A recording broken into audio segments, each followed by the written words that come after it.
نحمده ونصلي على رسوله الكريم أما بعد فأعوذ بالله من الشيطان الرجيم بسم الله الرحمن الرحيم وَكَمْ أَهْلَكْنَا قَبْلَهُمْ مِنْ قَرْنٍ هُمْ أَشَدُّ مِنْهُمْ بَطْشًا فَنَقَّبُوا فِي الْبِلَادِ هَلْ مِنْ مَحِيصٍ إِنَّ فِي ذَلِكَ لَذِكْرَى لِمَنْ كَانَ لَهُ قَلْبٌ أَوْ أَلْقَى السَّمْعَ وَهُوَ شَهِيدٌ وَلَقَدْ خَلَقْنَا السَّمَاوَاتِ وَالْأَرْضَ وَمَا بَيْنَهُمَا فِي 6 أَيَّامٍ وَمَا مَسَّنَا مِن لُّغُوبٍ فَاصْبِرْ عَلَى مَا يَقُولُونَ وَسَبِّحْ بِحَمْدِ رَبِّكَ قَبْلَ طُلُوعِ الشَّمْسِ وَقَبْلَ الْغُرُوبِ وَمِنَ اللَّيْلِ فَسَبِّحْهُ وَأَدْبَارَ السُّجُودِ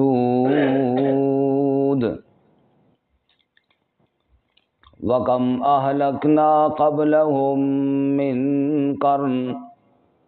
اور کتنی ہلاک کر دی ہم نے ان سے پہلے قومیں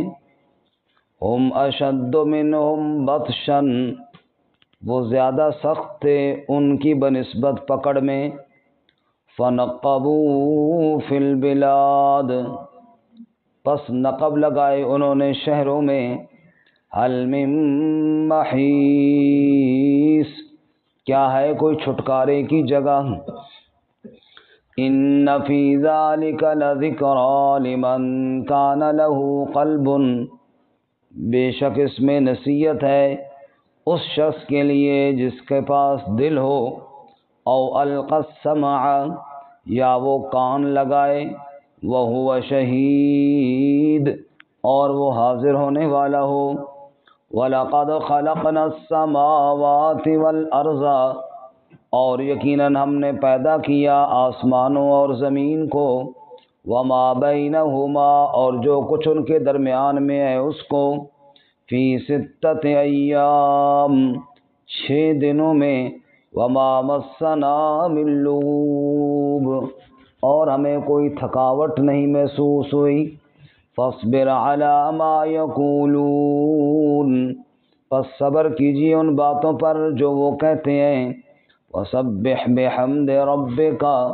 اور تسبیح بیان کیجیے اپنے رب کی تعریف کے ساتھ قبل طلوع الشمس وقبل الغروب سورج کے طلوع ہونے سے پہلے اور غروب ہونے سے پہلے وَمِنَ اللَّيْلِ اور رات کو بھی فَسَبِّحْهُ وَأَدْبَارَ السُّجُودِ پس تسبیح بیان کیجیے اس کی اور سجدوں کے بعد بھی سبحان ربک رب العزت عما یصفون وسلام علی المرسلین والحمد للہ رب العالمین اللهم صل على محمد وعلى آل محمد كما صليت على إبراهيم وعلى آل إبراهيم إنك حميد مجيد اللهم بارك على محمد وعلى آل محمد كما باركت على إبراهيم وعلى آل إبراهيم إنك حميد مجيد معزز سامعین سورہ قاف کا آخری رکوع آیت نمبر 36 سے لے کر 40 تک تلاوت کی ہیں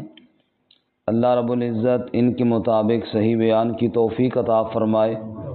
اور ہمیں قرآن و سنت پر عمل کرنے کی توفیق عطا فرمائے فکر آخرت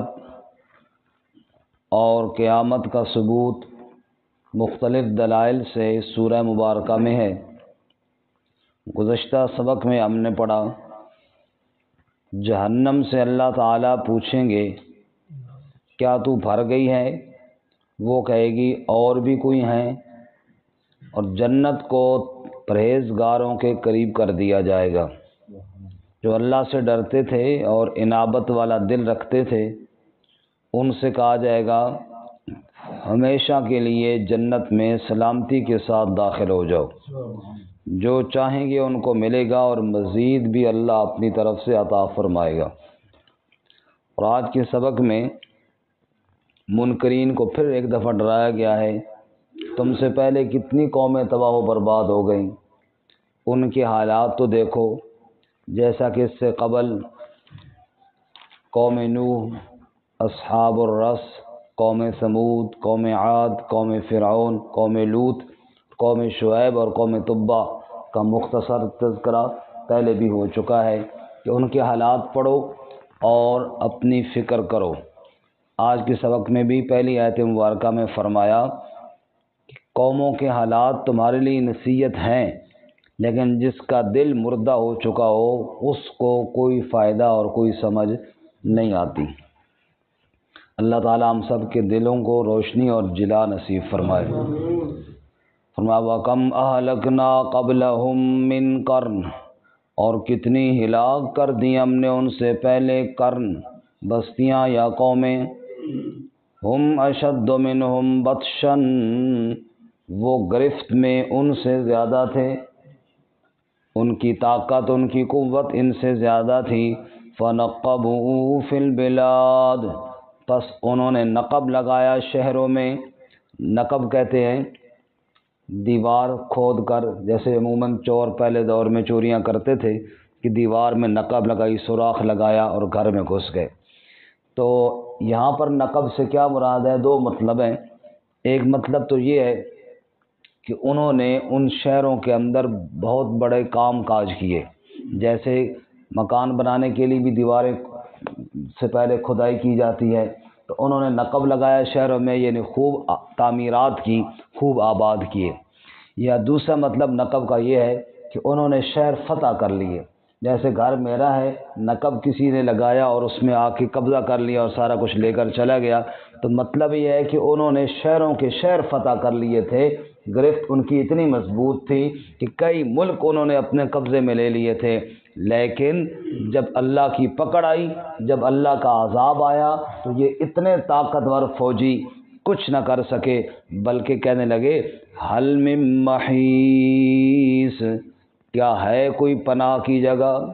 کیا ہے کوئی چھٹکارے کی جگہ؟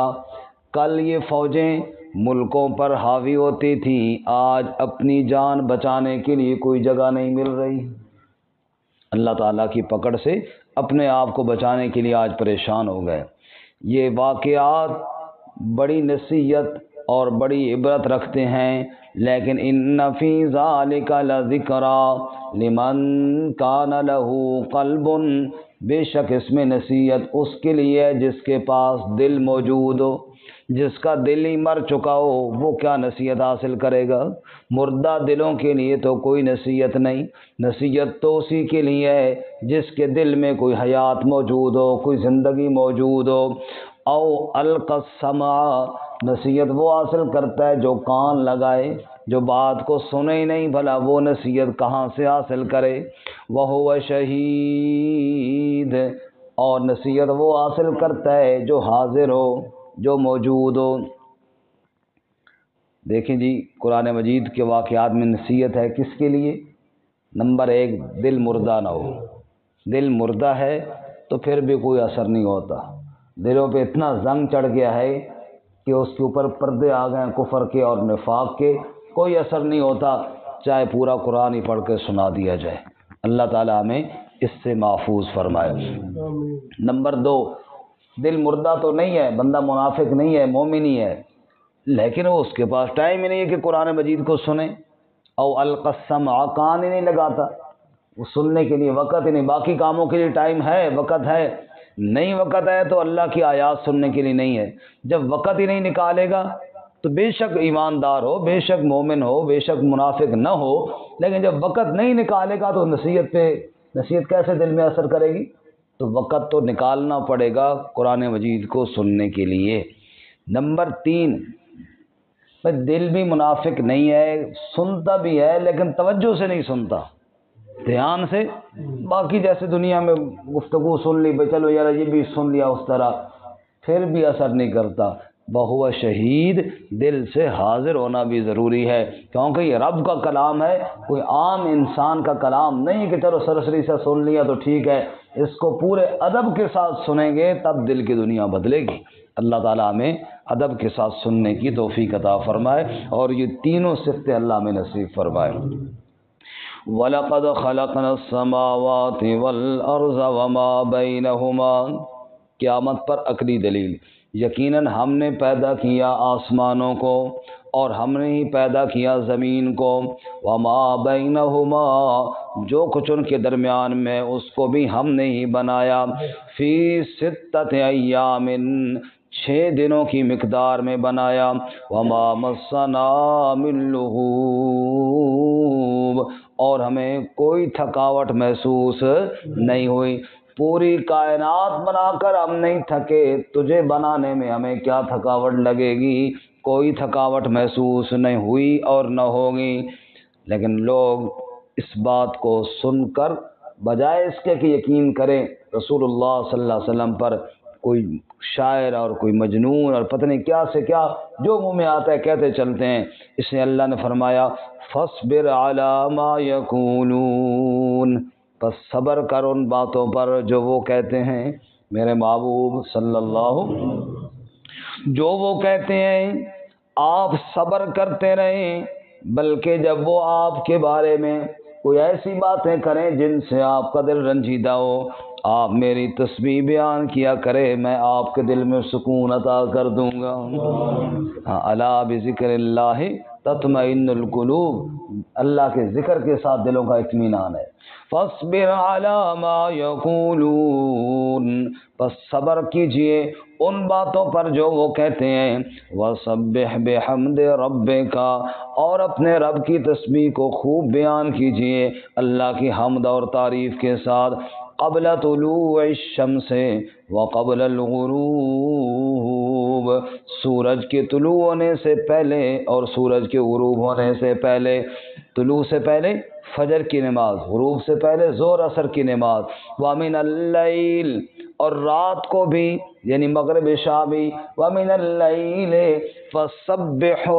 رات کو بھی اللہ کی تسبیح بیان کیجئے، وَأَدْبَارَ السُّجُودِ، اور سجدوں کے بعد بھی اللہ کی تسبیح بیان کیجئے۔ گویا کہ ضمناً نماز کے اوقات ذکر کر دیے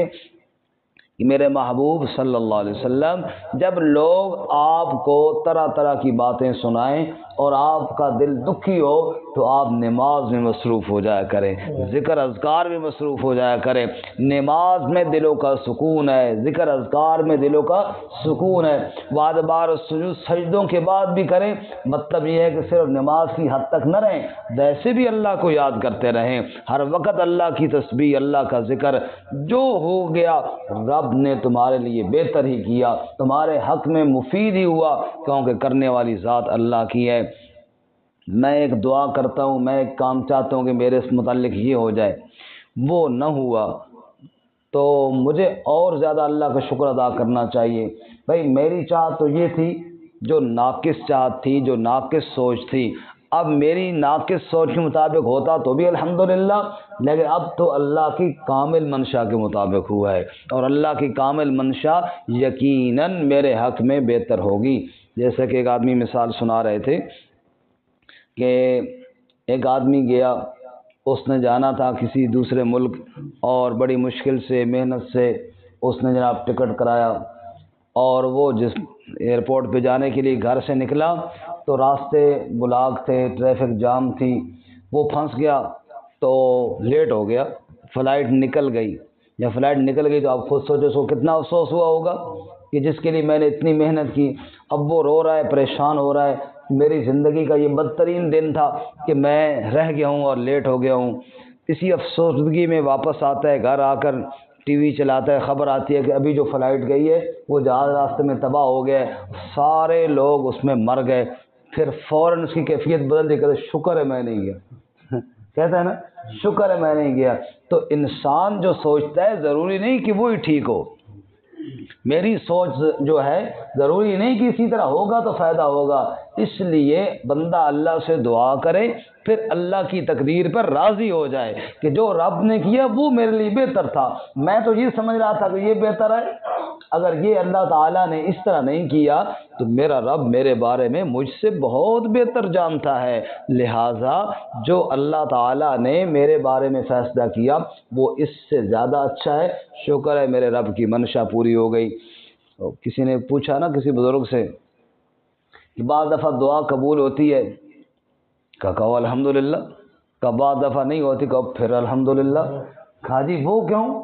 اس لیے کہ جب دعا پوری ہو گئی جو تو چاہتا تھا تو تیری منشا پوری ہوئی، اور جب وہ نہیں ہوئی تو کہو میرے رب کی منشا پوری ہو گئی ہے، پھر اس پہ بھی خوش ہو جاؤ. اور سیدنا علی المرتضیٰ رضی اللہ تعالیٰ عنہ کا بڑا مشہور ارشاد ہے، عرفت ربی بفصح العزائم. لوگ کہتے ہیں اللہ کو ہم نے پہچانا فلاں فلاں دلیلوں کے ساتھ. اگر علی سے کوئی پوچھے کہ تو نے رب کو کیسے پہچانا تو میں علی بتاؤں گا عرفت ربی بفصح العزائم، میں نے اپنے رب کو اپنے ارادوں کے ٹوٹنے سے پہچانا. کئی دفعہ ایک کام کا ارادہ کیا کہ یہ کام کرتا ہوں، پھر کوئی ایسے حالات بنے وہ کام نہ ہو سکا تو میں سمجھ گیا کہ کسی ذات نے روک لیا ہے. اور وہ ذات کس کی ہے؟ تو اللہ تعالیٰ کے ہر کام پر راضی رہنا یہی کمال ہے. اللہ تعالیٰ